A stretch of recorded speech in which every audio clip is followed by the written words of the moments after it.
ዓለም ወዴት እየሄደች ነው? ይህ ጥያቄ እንግዲህ የኔ ብቻ እንደማይሆን ተማመናለሁ። እጅግ በጣም በርካቶቻችን ጥያቄ እየጠየቅን እንገኛለን። በአሁኑ ሰዓት እንግዲህ አንድ ሴኩሪቲ አለርት ከወደ ዩሮፒያን ዩኒየን ወር ደግሞ ከአውሮፓ ህብረት እየተሰማ ይገኛል። The EU has issued a continent-wide warning, urging all 450 million citizens to stockpile emergency supplies. እንግዲህ የአውሮፓ ህብረት ለመላው ዜጎቿ ወደ 450 ሚሊዮን ለሚጠጉ ዜጎቿ ጥሪ አድርጋለች። ጥሪው ምንድነው የሚለውን ተከታትለን እንመለስ። The EU wants people to start prepping emergency survival kits, stocking up on 3 days worth of essentials like food, water, and medicines so they can be ready for any crisis that would hit them, whether that's climate change, cyber attacks, or war. So in the event that supplies are cut off, EU citizens would be able to survive until they were restored. Brussels also plans to release advice to help individual countries teach people the key skills they would need in a disaster, such as storing essential supplies, crisis planning, and finding shelter. እንደሰማችሁት እንግዲህ የአውሮፓ ህብረት ወይም ደግሞ የዩሮፒያን ዩኒየን 450 ሚሊዮን ለሚጠጉ ዜጎቿ ጥሪ አቅርባለች። ይህ ጥሪ ደግሞ የኢመርጀንሲ አለርት ነው። በአሁኑ ወቅት ዩሮፒያን ዩኒየን እንደገለጸው ከሆነ እጅግ በጣም አስፈሪ ሊባል የሚችል ዲዛስተር ወር ደግሞ ፓንደሚክ ያ ማለት ተላላፊ በሽታ ወር ደግሞ ጦርነት ሊኖር ስለሚችል ሁላችሁም በተጠንቀቅ እንድትጠብቁ ለ72 ሰዓት የሚሆናችሁን በቂ ምግብ፣ መጠጥ፣ መድኃኒት እንዲሁም ደግሞ ተጨማሪ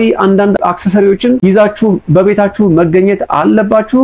ሊሆን የሚችለው ነገር እጅግ አስፈሪ ነው፣ ምንም መገመት አይቻልም ሲል የዩሮፒያን ዩኒየን ለዜጎቹ ጥሪ አቅርቧል ማለት ነው። ይህን ጥሪ ተከትሎ ደግሞ እንግዲህ በጣም እጅግ በርካታ የሚባሉ የአውሮፓ ነዋሪዎች ስጋት ውስጥ ይገኛሉ ማለት ነው። ስፔሲፊካሊ ምንድነው ሀፕን የሚያደርገው ነገር በግልጽ የተነገረ ነገር የለም። ከላይ የዘረዘርኩላችሁ ዲዛስተር ሊሆን ይችላል። ያ ማለት ደግሞ ተፈጥሯዊ አደጋ እንዲሁም ደግሞ አንዳንድ ፓንደሚኮች ተላላፊ በሽታዎች ከዚህ በፊት እንደነበረው የኮሮና አይነት ፓንደሚኮች ኦር ደግሞ ይህ ነው ያልተባለ ኦር በግልጽ ያልተነገረ ጦርነት ሊኖር ስለሚችል ጥንቃቄ አድርጉ የሚል ጥሪ ነው እንግዲህ የተላለፈው። እንግዲህ በርካቶችን እያስጨነቀ የሚገኘው ይህ ጉዳይ መንግስት እንደገለጸው ከሆነ በእንደነዚህ አይነት አጋጣሚዎች መንግስት እናንተን ለማገዝ ፈጣን እርምጃ መውሰድ ላይችል የሚችልበት ሁኔታ ስለሚኖር ራሳችሁን አዘጋጁ ሲል እንግዲህ የዩሮፒያን ዩኒየን ለዜጎቹ ጥሪ አስተላልፏል።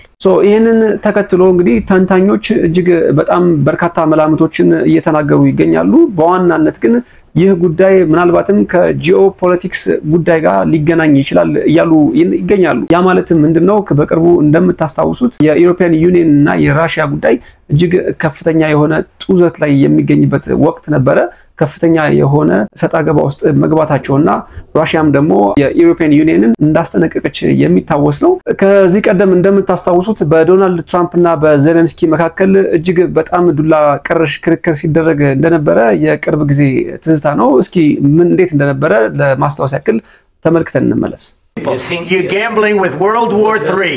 You're gambling with World War III. And what you're doing is very disrespectful to the country, this country, that's back to you, far more than a lot of people said they should have. Have you said thank you once this entire meeting? No, in this entire meeting, have you said thank you? You went to Pennsylvania and campaigned for the opposition in October.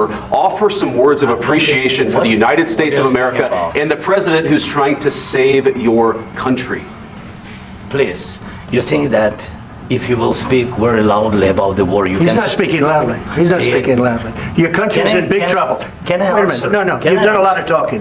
Your country is in big trouble. I know. You're not winning. You're not winning this.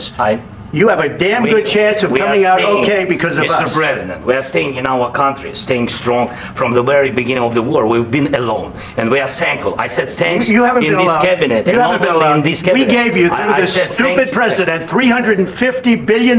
You voted we gave for you your military equipment, and you men are brave, but they had to use our military. What about if you didn't have our military equipment, if you didn't have our military equipment, this war would have been over in 2 weeks. In 3 days, I heard it from Putin. In 3 days, this is something maybe new. less. In 2 weeks, of course, yes. It's going to be a very hard thing to do business like this. I tell you. Just say thank you. I said a lot of except that there are disagreements, and let's go litigate those disagreements rather than trying to fight it out in the American media when you're wrong.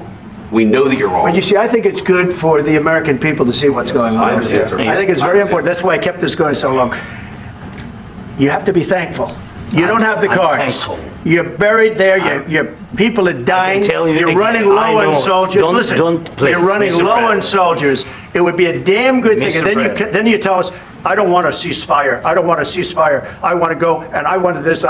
Look, if you could get a ceasefire right now, I tell you, you take it so the bullets stop flying and your men stop getting killed. Of course, we want to stop the war. But you're saying you don't want a ceasefire? But I said to you, I want a ceasefire. With guarantees. Because you'll get a ceasefire faster than an agreement. Ask our people about ceasefire, what they think. That wasn't with me. That wasn't with me. That was with a guy named Biden, who was not a smart person. That was with Obama. It was your president. Excuse me. That was with Obama, who gave you sheets, and I gave you javelins. Yes. I gave you the javelins to take out all those tanks. Obama gave you sheets.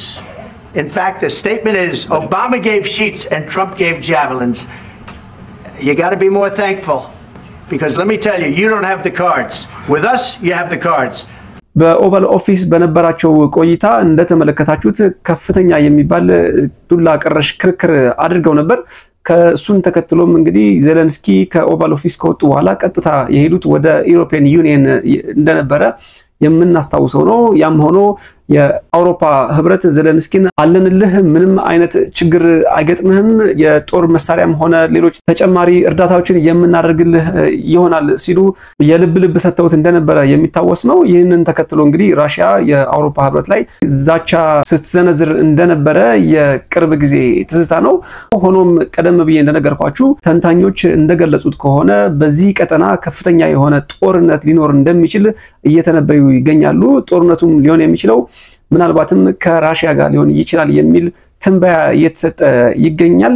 ምንም እንኳን ዜሌንስኪ የሰላም ጥሪውን ተከትሎ ለትራምፕ ፍቃደኛ መሆኑን ቢገልጽም ነገር ግን አሁንም ድረስ ውጥረቱ እንደቀጠለና ጉዳዩን ደግሞ አሁን ዩሮፒያን ዩኒየን የሰጠችው መግለጫ ኦር ደግሞ ያወጣችው የኢመርጀንሲ ዋርኒንግ ምናልባትም ያልተገመቱ ነገሮች ሊከሰቱ ይችላሉ የሚል ስጋትና ፍራቻ ከህብረተሰቡ እየተሰማ ይገኛል። እንግዲህ ፈጣሪ ዓለማችንን ሰላም ያደርግልን። የሶስተኛው ወርልድ ዋር ምናልባትም ሊከሰት የሚችልበት እድል ሊኖር ይችላል።